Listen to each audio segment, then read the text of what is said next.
Hey everybody, Circus here coming at you with another Duel Academy video. In this one, we want to focus on someone that's just started the game. They don't know which way to go. There's a lot of people, a lot of videos out there telling you get this deck, that deck. We're taking a little bit different approach on it. We're going with what we call a build path. We want to focus on getting staples over just chasing what's a new hot deck that might get you quickly into Legend or something like that. Kamell, do you want to kind of go over what staples are? Right, so staples, first of all, is a Yu-Gi-Oh term, and it's used to describe cards that are not necessarily part of an archetype, but are more universal that you can put into any deck that help you in a number of situations. Any deck that you play will benefit from having staple cards in them. That's why they're called staples. You need to have them to deal with certain things as opposed to something like core cards, which are part of an archetype and help your deck perform its win condition. Because we could easily just start the game, get a bunch of gems, go buy a hot deck that's hot right now, and then 3 weeks later, a month later, it gets power crept. You know, they release a new box. The deck is no longer relevant, and you're like, oh, I spent all those gems, and what do I have? Exactly. And that's the difference between you going for a deck and going for staples. Staples are typically timeless, right? Take a look at the 5 cards we have here. These are what we would call 5 of the most meta relevant staples right now. And if I'm being honest, this list hasn't changed very much. All 5 of these No. cards have been very relevant since their release. Yeah, and Rye was going to go over those with us. Each one has a little bit different build you're going to end up going with, so he's going to kind of get into that because each one's in a different box. Which one you go after first, you're going to end up following what we call a different. So, Rye, do you want to get into that? Yeah, for sure. So these 5 cards specifically, I think, are really good because they also help you go expand your card pool, especially when you're new and you don't have any cards whatsoever. You're going to need decks to auto duel the NPCs. You're going to need auto decks to go through the lower levels of ranked. While each season your rank resets, once you hit King of Games, you'll only be dealing with Platinum above. So you have to worry about Rookie to Platinum at that point. And having some of these core staples will get you some of these other cards that'll help you and assist you in farming, assist you in getting up to those higher ranks. So going through these cards, we kind of looked at all the boxes that you get when you go into each one. We looked and said Canada would be the best one to go into. If we go into the box, it comes from Valiant Souls. And going into this box specifically, you can see that you can get the hero cards, Mask Hero Anki and Mask Change. The building an early hero archetype, all you really need is a dark hero monster. You can hit Mask Change on it. You can hit Anki on it. You'll be able to do all the stage farm you need to do. You can do all the ranked ticket farming that you need to do. Meanwhile, you're going to have Canadia in the back pocket. Now, a lot of people will come out and say, Rye, heroes haven't been relevant for a long time. Why would I invest all this time and effort into this box? Heroes are garbage. What are you doing? And that's true. You could easily go for something right now. A meta-relevant deck would be Shiranui. It's in a mini box. You can get full Shiranui. You could even hit King of Games with that. The problem, like Circus Kamell were saying earlier, that could easily, very, very easily get power crept, and then you're left with nothing. Where, for example, something like Heroes is already power crept, you can use the Heroes deck to still farm the NPC, farm events, farm auto duels, and at the same time, you don't need a meta-relevant deck to get through these lower levels. This hero deck could easily, very easily get you into gold ranking, and that'll let you collect those rank tickets to increase your card pool. Will And help the you rank, collect those gems. yeah, the ranked gems. That's the big thing. Exactly. Right? Yeah. You don't. I mean, there are bonuses for ranking up. From into gold, into platinum, into legend. But just getting the gems at the lower levels is a big help too. Of course, and that's why I say go Canadia first, because you'll have a good starting card pool, a strong, good starting play, and then after that, You can ideally you would get 3 Canadia. You could make it work with 2 if you wanted to go on to another staple. That can lead into getting enemy controller. This is something that you can farm with. You can farm rank tickets in order to get enemy controller. You can also farm Kaiba. That is definitely Don't viable. farm If you just Kaiba. Don't listen to him. Don't do it. It isn't worth it if you just happen to have enough keys and you're bored of doing rank duels. Sure, go for it. But it is going to be much simpler to just go farm a bunch of rookie players that don't know how to play the game. They're in a similar boat, but they didn't watch this video. They don't know what to get, and they have a bunch of random cards. They're playing their One of Power the Guardian, their 30-card deck. They're not going to draw it, right? So you will get this card very, very easily within your first month. Within your first month, if you easily get your Canadians, you get the hero deck, you start playing rank duels, you're going to get your 2 SR tickets, 2 enemy control.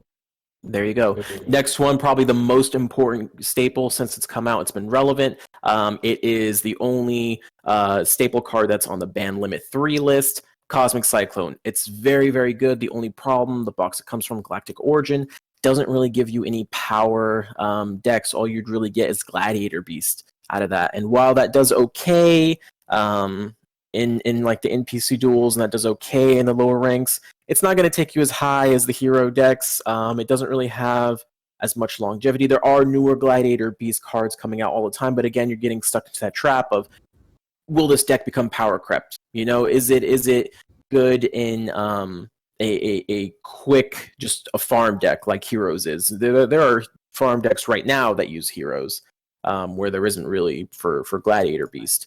And a big problem with Gladiator Beast is they're a back row reliant deck.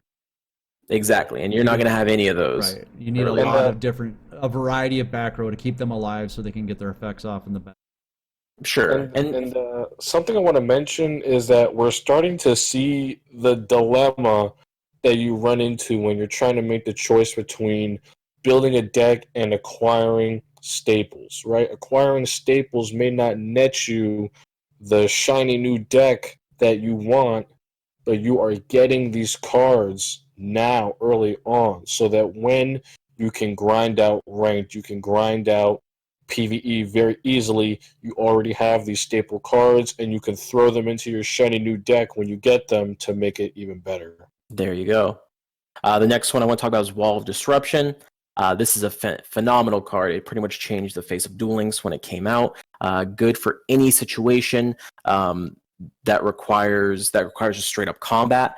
The only problem is this one and Floodgate both come in boxes that are really just not that relevant. You don't really get full archetypes out of them. The Wall of Disruption one, at least you get things like Draining Shield, which is an okay back row for when you're a rookie, when you have nothing else.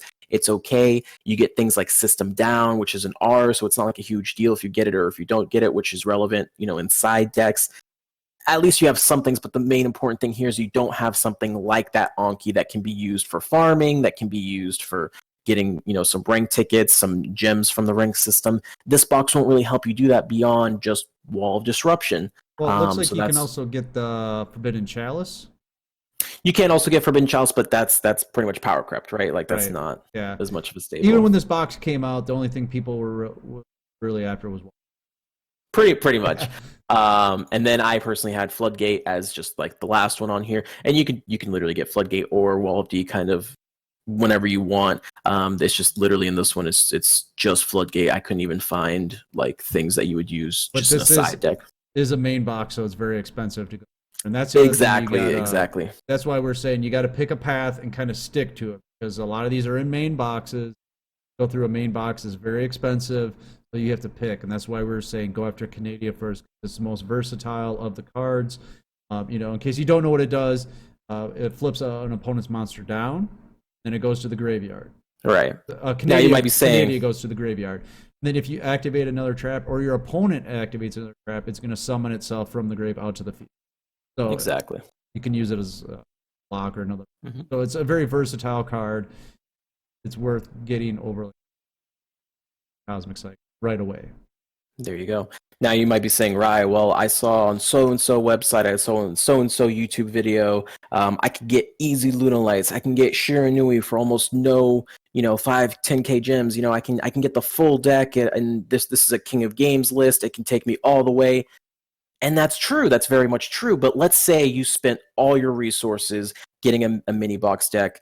You get all the way up to King of Games, and then within 3 weeks, like Circus said, it gets nerfed, right?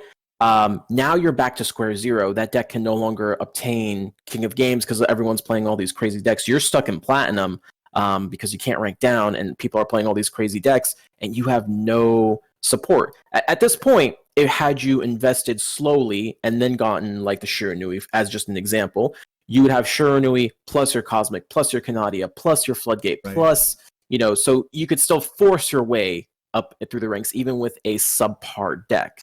And that's kind of the thought process in this, and why I personally recommend going Canadia first, because at least you'll have a playable deck. There are still people out there hitting King of Games with heroes. Don't get me wrong. It's not relevant whatsoever, but because of back row, people will hit King of Games with it. Yeah, these cards can win you games. There you go. So that's why I personally recommend going for that Canadia first, into Cosmic Cyclone, into the enemy controller, into Cosmic Cyclone, and then the two, you just decide whichever ones you want to go into after that. All right, so there are some options if you don't want to just grind this out, because a lot of people, it's grinding in Duel Links is almost like a part-time job, which can be time-consuming. There are options where you can, there's structure decks and there's bundles. So some of these cards are available in bundles. So if you don't mind spending a little bit of money, you can get kind of like a shortcut, and you can see on the screen that Canadia is part of one of the bundles. And then there you go. So is Cosmic Cyclone. Yeah, and the bundles, they're very inexpensive. They are definitely worth the cost. You don't have to get them, but if you do, you also get packs with them as well. Getting things like Canadia and things like Cosmic Cyclone can cut how many times you have to go through a box. That's huge. Which will ultimately... Yeah, they're main boxes, and if you can cut going through a main box, that's huge. And those are old main boxes, by the way. There's still 200 packs along with power corrupt archetypes in them. So you are basically only going through them for these single cards. So and this has happened, ask anybody that's played Duel Links for a long time, you want one Canadia, there's a very good chance it's going to be in the last pack in the box.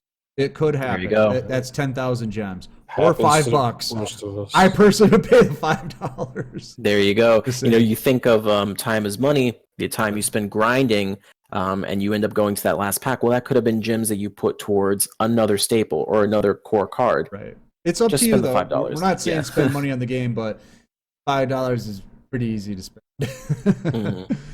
Now, Circus also brought up the structure decks. Right. Now, these structure decks, Konami advertises them as ready to play. You literally just take them, you copy them over, and you're good to go. This is not 100% true, but when you are starting and you are brand new, if you have those staples, you can make a lot of these decks work if you just take out the fluff cards and kind of play the staples. For example, one of the best ones you can possibly get is Return of the Red Eyes.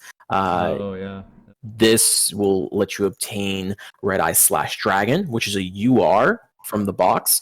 It'll let you get the Red Eyes Fusion, which is the only way to get this card. And if you literally play these two cards and a couple of Red Eyes, which is free from Joey, and you just put in your Canadias, you put in your Cosmic Cyclones, that's an easy King of Games. So at that point, if you wanted to say, instead of going for Canadia first, you could go Red Eyes / Dragon. You purchase 3 of these. You never want to purchase these with gems. Well, you can only purchase one box with gems, and you definitely want to go through these boxes 3 times. There's no single structure deck that you only want to go through once. If you're either buying 3 or none. that's we can't stress that enough. You'll see this on ladder. You're able to check your opponent's deck. You'll see a lot of people, they just get the free or the gems. They use the gems, they get the one of, and it's just not worth it. Having one Red Eyes Slash and one Red Eyes Fusion just is not worth it. It's right. And to just talk about that for a moment, the rule, we'll call it the rule of 3, right? We talked about it a little bit in our deck building video, I guess we can call it, right? Yep. You really want to have your core cards. You want to have as many of them as you can. And 3 is the magic number in Duel Links. And if you can't have 3 of a card like Red Eyes Fusion, you don't want to play it. Right. It's just not worth it. Yeah, and the other core cards to build a good Red Eyes deck can all be farmed from ranked tickets. So if you wanted to skip going Canadia first to get the hero cards, if you wanted to get Cosmic Cyclone, the best staple in the game, you could go get your Cosmic Cyclones, purchase 3 of these. You're good on farming until you're ready to buy, Right. anything beyond your staple cards. Of course, you can go into the other ones. Neos is cool, AG is cool, but they're to kind of build them up, it's gonna require more. Yeah, try to stay away from the earlier ones. Typically, like Red Eyes is honestly the only standout structure deck that will really give you those results if you're looking to grind for gems. These ones down at the bottom, you really want to avoid those. Maybe the Destiny Rulers one if you want to build a specific deck, but other than that, you really just want to stay away from these decks down there. All right, so we'll kind of go into what we personally do in the game. Just to get an idea, I do play kind of free to play. I do mix in a little money. What I like to do is I tend to hit the mini boxes. I'm not a competitive player. I'm just a ladder player. So I'll hit a mini box. The last one I did, I got Ritual Beasts and Yusenjus out of. Yes, they've been power crept, but I can still get King of Games with them. So I bought into that box. And then I'm just saving gems for the next one because they're going to, like I said, they're already power crept. They're not great. I can still battle my way through things and then wait for the next mini box, invest my gems into that. There you go. Kamell, how do you do it? Oh, me? Well, me and Rye, we are competitive players. So anytime something comes out, you better believe me and Rye have 3 of everything. For one, I've been there. I was struggling. I spent all my gems on bad boxes, so I really had to grind for these staples. But, through the long and hard fight, now I have them. So when new cards come out, I play them, I test them, see what's good, see what's not good. So you don't mind spending a little money on the game? I do not mind spending money at all. How about you, Rye? Yeah, I mean, I'm also a competitive player. Kind of the advantage of being a competitive player is you can earn some of your investment back if you do well enough. So a lot of people, they have that mindset going in. For me, when something new and competitive comes out, I like to look at results, statistics before investing, unless it's something that I can see and just kind of be like, okay, that's just going to be an amazing, meta deck. I'm investing right away. For example, Shurinuis, they were amazing out the gate, so I was like, I'm getting that right off the bat. But especially when new main boxes come out, when you see a new staple such as Lancia, that was like the one that was huge that just came out. That's an immediate purchase 3 for me, Right. But for something that's more of an engine or something more of an archetype, that's something where you can kind of let that go for a week or two. The idea is if you're not planning to do anything with those cards, you don't necessarily have to right away invest into them. That way, Master of Shadows, for example, came out. The Ninja one was pretty much a flop. There was no reason to go into that mini box. So, I could save my gym investment there and move it further into something else. But of course, Judgment Force came out. I saw the decks. I saw the Lightsworn engine. I saw the Blue Eyes. I was like, I have to get into this, so immediately went 3 into that.